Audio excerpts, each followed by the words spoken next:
नमस्कार, आप देख रहे हैं 12 की बात। मैं हूं आपके साथ में वैष्णवी और बुलेटिन की शुरुआत करेंगे बड़ी खबर के साथ। जम्मू कश्मीर में कल सरकार का गठन का दावा पेश होगा। बता दें कि 3 सदस्यीय प्रतिनिधिमंडल एलजी से मिलेगा। 13 या 14 अक्टूबर को शपथ ग्रहण संभव है। जम्मू कश्मीर में नई सरकार का गठन जल्द होने वाला है। इंडिया गठबंधन का 3 सदस्यीय प्रतिनिधि मंडल शुक्रवार को एलजी मनोज सिन्हा से मुलाकात करेगा और सरकार गठन का दावा पेश करेगा। शपथ ग्रहण समारोह 13 या 14 अक्टूबर को होने की उम्मीद जताई जा रही है। उमर अब्दुल्ला मुख्यमंत्री होंगे। हालांकि राज्य सरकार में कोई डिप्टी सीएम नहीं होगा। नेशनल कॉन्फ्रेंस के साथ मिलकर चुनाव लड़ी कांग्रेस को डिप्टी स्पीकर का पद मिल सकता है। कांग्रेस की ओर से डूरू सीट से विधायक जीए मीर या प्रदेश अध्यक्ष और सेंट्रल शालटिंग के विधायक तारिक हामिद कर्रा में किसी एक को कैबिनेट मंत्री का दर्जा मिल सकता है। तो देखिए, सरकार गठन का दावा पेश होगा। 3 सदस्यीय प्रतिनिधिमंडल एलजी से मिलेगा। जम्मू कश्मीर में कल सरकार गठन का दावा पेश होगा। बता दें कि 3 सदस्यीय प्रतिनिधिमंडल एलजी से मिलेगा।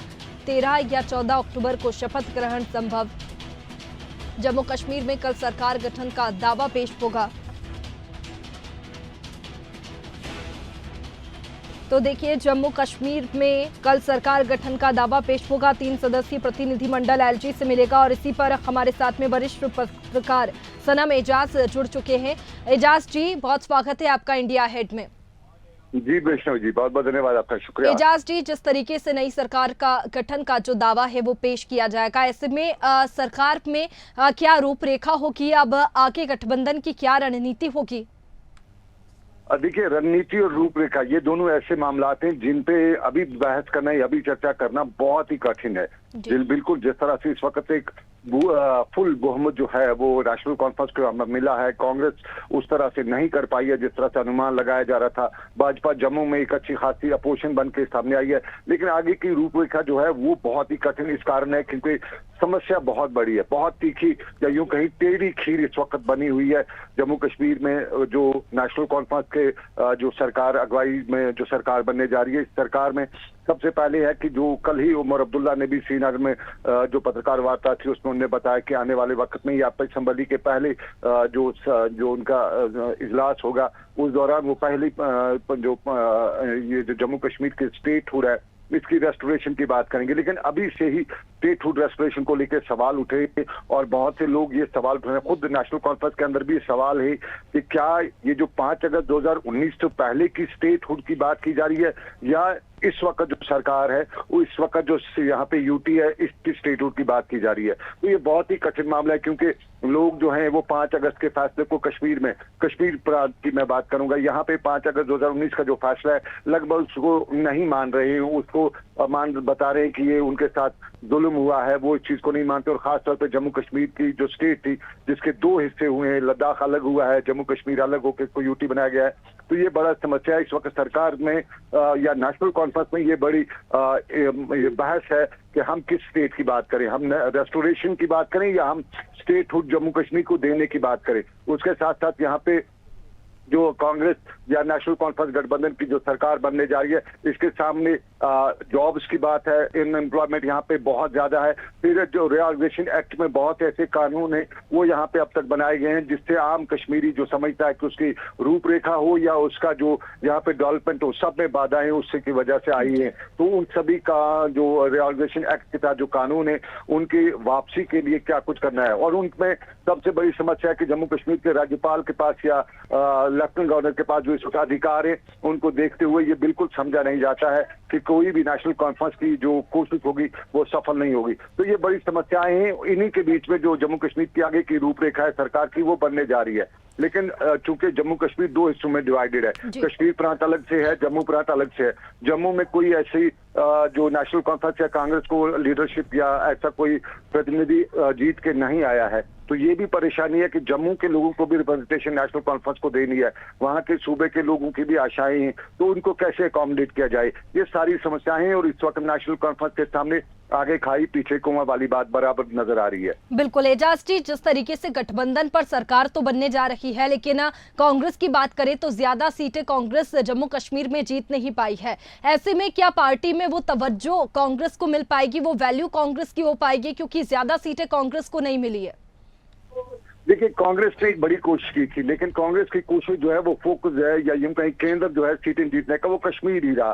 जम्मू में जिस तरह से उन्हें कोशिश करनी थी वो नहीं कर पाए, तो ये बड़ी वजह कि कांग्रेस जो है इतना बड़ा बहुमत हो नेशनल कॉन्फ्रेंस को मिला है, तो कांग्रेस यहाँ पे लगभग शून्य के आसपास है। जम्मू में 1 सीट उन्हें जीती है, और उसके बाद अब वो कहें जो इसमें सरकार में भागीदारी जो उनकी थी 4-5 सीटों की, उसमें ये वजह हो गई कि जो निर्दलीय थे, जो नेशनल कॉन्फ्रेंस के कहीं न कहीं जुड़े हुए थे अब तक, वो सरकार में अब नेशनल कॉन्फ्रेंस वापस ज्वाइन करें, तो उस बीच में नेशनल कॉन्फ्रेंस का जो वैल्यू था, जो क्रेडिट था, वो कहीं न कहीं बहुत ही कम होते जा रहा है। तो आने वाले वक्त में इस वक्त कहीं न कहीं नेशनल कॉन्फ्रेंस या वो फारूक अब्दुल्ला हो या दूसरे लीडर हो, वो कांग्रेस को अकोमोडेट करने की बात करें, लेकिन वक्त बीते वक्त के साथ ही मुश्किल लगेगा कि कांग्रेस को कहीं अकोमोडेट किया जाएगा, क्योंकि जो मेजॉरिटी यहाँ पे सरकार बनाने के लिए चाहिए वो अब नेशनल कॉन्फ्रेंस को पूरी तरह से मिल रही है, निर्दलीय उनके साथ मिल रहे हैं, तो उन्हें कांग्रेस की जरूरत नहीं पड़ सकती है। तो ये फिर कांग्रेस की जब जरूरत नहीं है तो कांग्रेस को क्यों अपने गले में डाल के रखा जाए, ये नेशनल कॉन्फ्रेंस की लीडरशिप आने वाले वक्त में सोचेगी।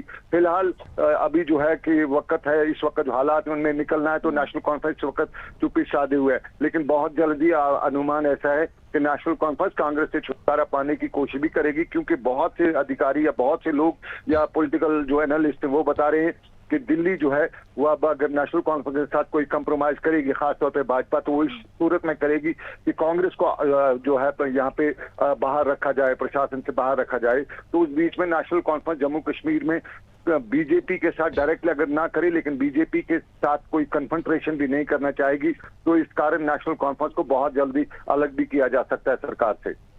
बिल्कुल, जिस तरीके से एजाज बात करें तो जम्मू कश्मीर की राजनीति की बात करें तो चुनाव में पार्टियों ने बिल्कुल सही तरीके से चुनाव तो लड़ा, लेकिन पीडीपी की बात करें तो पीडीपी काफी नुकसान में चली गई। तो क्या इसे बीजेपी के साथ में गठबंधन की वजह इसे माना जा सकता है कि बीजेपी से गठबंधन पीडीपी का इस बार हुआ था, इसलिए पीडीपी को 25 सीटों पर नुकसान हुआ है?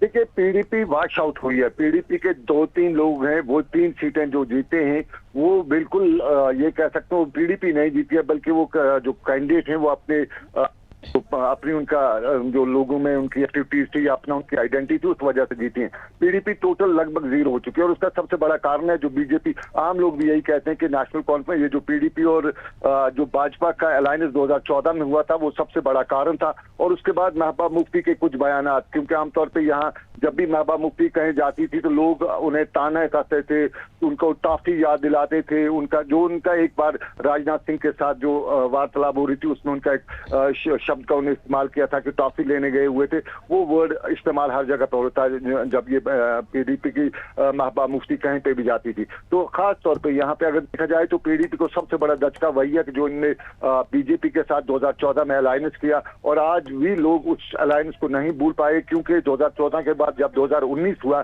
तो 2019 के बाद भाजपा रोल जो है कश्मीर में और कश्मीरियों के रिलेटेड माना जाता है कि बहुत ही नेगेटिव रहा। यहाँ के आम आदमी को जिस तरह से मुश्किलात का सामना करना पड़ा, यहाँ पे जो इकोनॉमिक ब्लॉकेड एक तरह से माना जाता है वो किया गया, यहाँ की जो रिसोर्सेज है उन पे जो नॉन जेल के रेजिडेंट्स थे उनको लाके उनको दिए गए। तो ये सारी चीजें कश्मीरियों ने बीजेपी के उन सभी करने का बदला जो है आज महबूबा मुफ्ती से लोगों ने यहाँ पे लिया और उनकी पार्टी को लगभग 0 पे पहुंचा के ही रखा।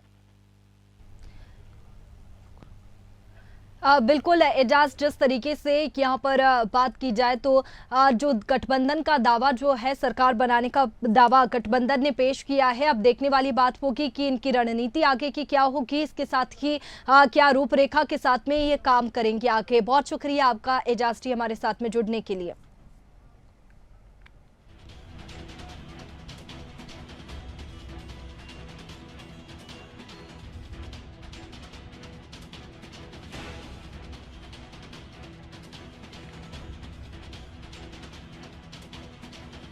हमारे साथ में ताहिब बिलाल जुड़ चुके हैं, नेशनल कॉन्फ्रेंस के प्रवक्ता है। ताहिब जी, बहुत स्वागत है आपका इंडिया अहेड में। शुक्रिया। ताहिब जी, जिस तरीके से अब सरकार बनाने का जो दावा है वो पेश किया जाएगा, एलजी साहब से मुलाकात की जाएगी, और ऐसे में अगर रूपरेखा रणनीति की बात करें नेशनल कॉन्फ्रेंस की, तो आगे क्या कुछ रहने वाली है?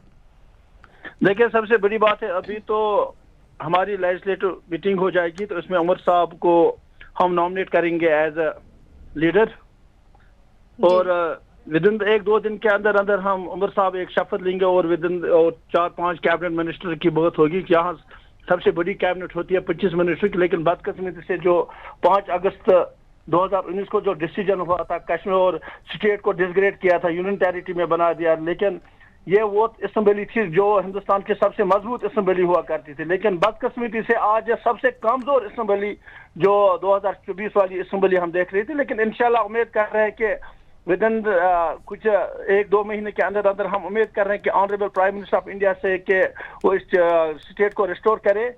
और खुशी की बात है, उमर साहब एक चीफ मिनिस्टर बन रहा है, लेकिन अंदर से क्या मैं बोलूं, एक स्टेट हुआ करती थी, लेकिन वो यूनियन टेरिटरी का चीफ मिनिस्टर बन रहा था, जो एक कमजोर रियासत हुआ आज, जो यूनियन टेरिटरी सबसे कमजोर जो इस वक्त असेंबली है।